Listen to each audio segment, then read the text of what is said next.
Hey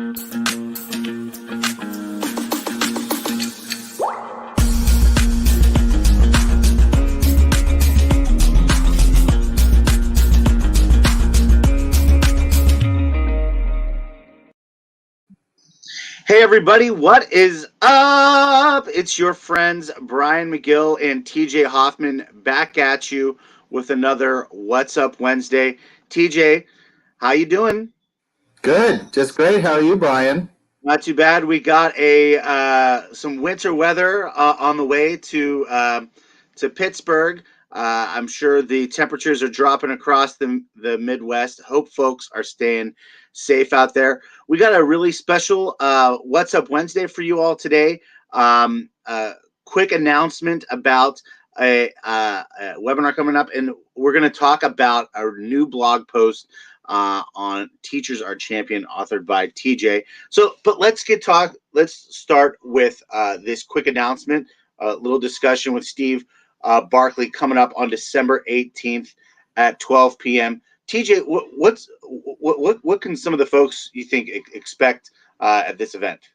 Yeah, so if you are a participant in our Better Together conference last year, then you might have gotten a chance to see Steve's keynote talk at the conference. He's joining us again this Friday for a special episode of the Sydney Coach Replay Show, and he and Corey will be talking about kind of the same topic that we're talking about today. I think it's sort of the theme for the week. It's the theme, I think, going into the second semester. How are we looking at continuing to feel like we can grow as professionals in this crazy pandemic that we're all living through, these stressful times that we're all living through? So Steve, who is a internationally known and celebrated author and speaker, is going to be joining us, and I think it's going to be a great conversation. I'm really excited about it.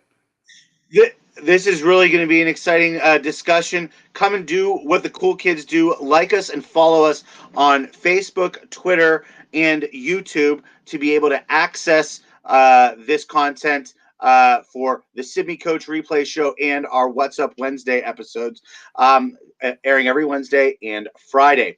Okay, TJ, we got a really exciting conversation here. I read your blog post released earlier in the month. It was kind of really inspired.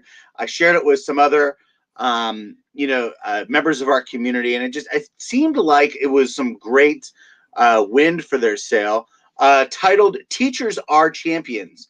And I think that's a really great tip, because I think something that's really not discussed enough about how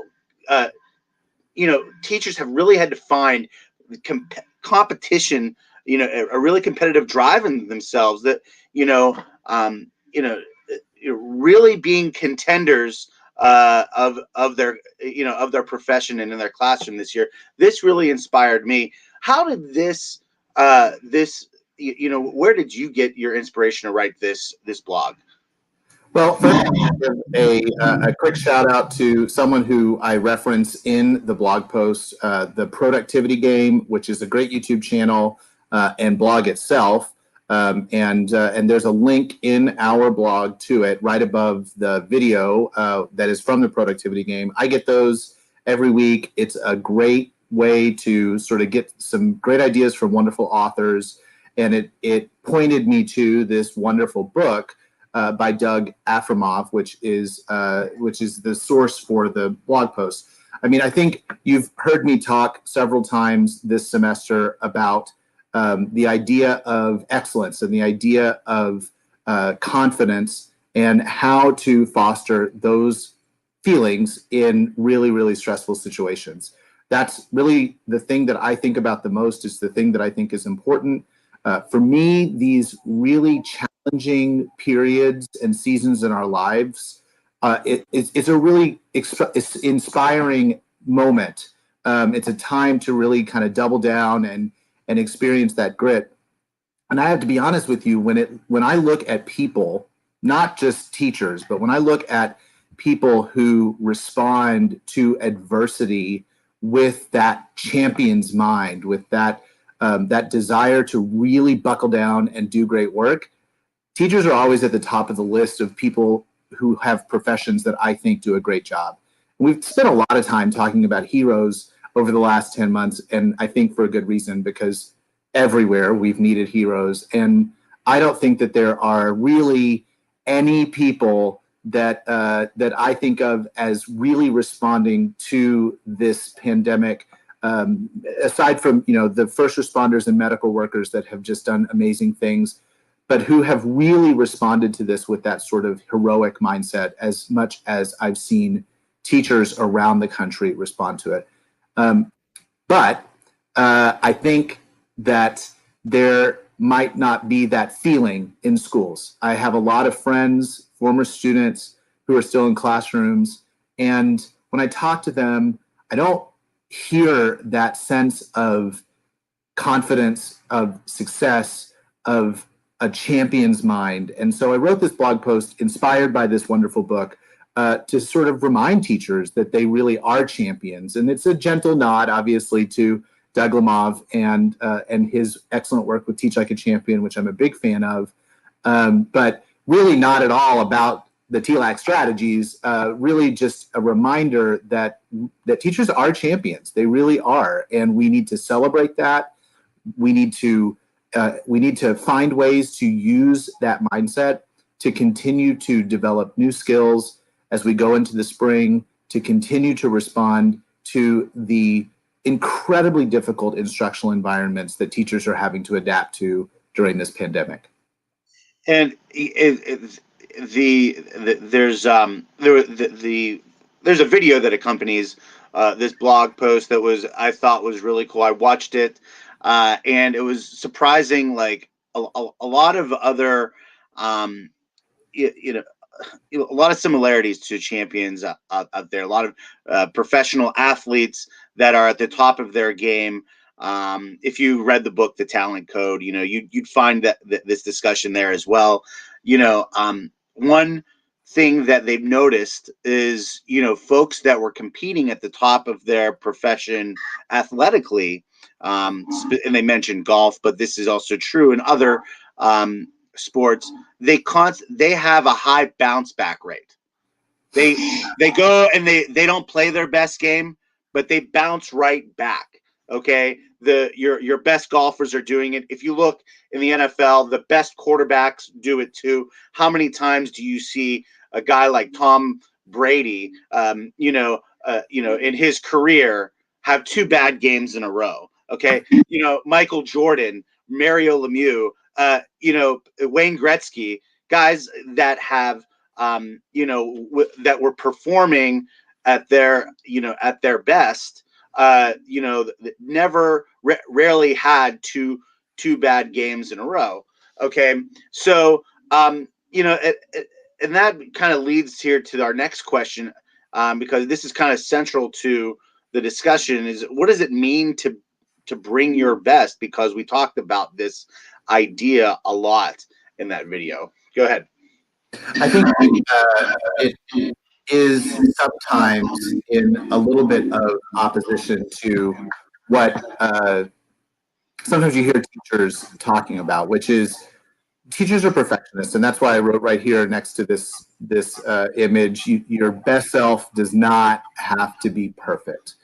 And I know that there's a lot of pressure on teachers to be perfect, to not leave any kid behind, to not ever miss a chance to find a teachable moment, to not ever make a mistake in the classroom. And that's kind of unfair to teachers, and I think has created sort of in education writ large this culture that, I have to always think about all the things I'm doing wrong. I have to always think about all the things that I need to improve so that I can keep reaching more kids.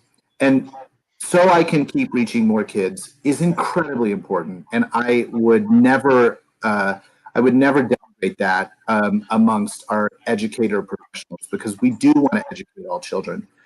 But if you're always thinking about all the things you're not doing right, then you kind of have trouble bringing your best self to the classroom every day. And I think that bringing your best self doesn't necessarily mean that I bring a version of myself that doesn't make mistakes, that I bring a version of myself that doesn't have flaws, because we're people, we're humans, right? And so I really love this acronym that Aframov brought up in his book, that, you think of BEST as really being four distinct things: a strong self-belief, the enjoyment of what you do, self-talk, which is something that I have a lot of trouble with, but I think is a good thing for us all to try, and then mental toughness. And so, that, and in the blog post, I sort of go through what each of those things mean. A belief that you are trained, that you are a professional, that you know what you're doing, and that you really stand on that training. You really stand on that understanding of your strengths, and you use that to draw out new opportunities. And I think about right now. There are a lot of teachers who are looking at their classrooms, and they look fundamentally different from the way that they've ever looked. And even the most experienced teachers are staring into a computer, looking at a Google Meet or a Zoom room of children, and trying to figure out, how do I do this? I don't have any idea what this classroom looks like. And my advice to them, not that you asked for it, is trust your training. You know what good teaching is, right? So think about the things that you do to be a good teacher first, and then start to think about, okay, well, how am I going to do this in a virtual environment, and that sort of thing. Or if you're having to do that hybrid thing and you've got two different classrooms going on, stand on your training, stand on that belief that you do know what you're doing and you are a professional. And I presented a strategy here where you can watch video of yourself and really consciously look for those things that you do well, and say, that is a skill that I had to develop and learn. And doing that gives you that ability to have that mental toughness to say, okay, now what do I need to do next? What do I need to do to really do a good job the next day? And Brian, you brought this sort of athletic mindset, and I put a quote from Murray Green here, train like you're number two, compete like you're number one. And I think that when we walk into a classroom to teach kids, we are competing. It's a competition with, especially now, all of the other things that hold children's attention and take their minds away from learning. And so we have to think about that competition and say, how am I going to be the number one thing in this kid's life for the next 30 minutes, 45 minutes, however much longer I have them in my care? You go ahead. Yeah, I mean, something my lacrosse coach in college reminded us. There was a year that we had played, deep into the playoffs, and though some players had kind of graduated, that was still a team victory. But if we were going to continue progress, we needed to practice like contenders, not pretenders, and that's and you had to have that mindset in the way we prepared and approached the game. I wanted to kind of go back to you, but yes, exactly. Yeah, and I'm not going to go through the entire post and just sort of read it to everybody. The post is in the link. I mean, the post is in the chat. Please do go to our blog, sydney.com/blog. It's the very first post at the top of the page, and check it out yourself. I love the video that we referenced in there. Like I said, from the productivity game, it's a great summary of the book. But the other things sort of emanate out from that strong self-belief. So when you believe in your training and you stand on that truth, then you can enjoy what you're doing and bring enjoyment and gratitude and humor to the work that you're doing, even in really difficult situations. You can tell yourself through self-talk, I know what I'm doing. Here's something that I'm doing. Being specific about it. There's some great things about self-talk in the book and in the blog post that I think, it's not just sort of Stuart Smalley looking in the mirror and saying, I'm good enough, I'm smart enough, and gosh darn it, people like me. It's really like specific things that we can do to affirm our strengths. And all of those things create that mental toughness that make it possible for us to get up every day and really be champion in whatever we do. And I think, this article was written obviously for teachers, but it applies to anybody who has a job that is feeling stressful right now. And I think that's pretty much all of us, right? So, if it is something, if you're feeling, the challenges of our life right now, bringing that champion's mindset to your day-to-day work can really help you move through those challenging situations and get to the other side of them. Excellent, excellent. I think we're ready for our next question because I think we've seen. I mean, it's been inspiring to kind of work among our community. A lot of folks kind of already brought that mindset to work this semester because they had it. All right. Have you seen this this mindset kind of really applied around our community, TJ? I'll let you start. Well, I would first of all say go to the What's Up Wednesday channel on our YouTube channel, to the playlist on our YouTube channel or on our blog, or check it out on our video playlist on Facebook, because you're going to hear stories directly from these people's mouths of all the amazing work that educators are doing around the world to continue to foster a culture of continuous growth in their schools. And I think that there are countless examples of schools that have said, okay, this is a really tough time. This is a really challenging environment for teachers, but we're not going to put growth on the back burner. We're not going to say, oh, let's leave teachers alone and not really do anything for them right now because they're struggling so much. There are tons of people around the country who have still said, this is an opportunity. This is a chance to really evaluate what it is that teachers are doing on a day-to-day basis in their classrooms and find ways to improve. This is a chance to accelerate skill development when it comes to technology enabled instruction, when it comes to equity, when it comes to all kinds of other different things. But I'll use, just as a specific example, a story that I heard in a recent webinar that we did with HISD on e-portfolios, where they're talking about collecting evidence of excellence throughout the school district. And they told a story about a specific teacher in a specific classroom where they're in their Microsoft Teams classroom, the teacher's teaching virtually, and they're trying to get students to interact with one another. And she told the story of students actually doing the work of teaching one another a lesson through Microsoft Teams. So they're not even physically present in the exact same room. And that just goes to show, and the rest of the story is, that teacher didn't have themselves the technical skill set to foster that kind of instructional environment. What that teacher had was knowledge of kids and the ability to group kids together. And so what that teacher did was really create an environment based on their training on how to get students engaged in learning. And then you got to watch them teach one another in this class. And so, that's an example of a place where we see lots and lots and lots of teachers struggling to get kids engaged in the Zoom room or in the Microsoft Teams room or whatever it is.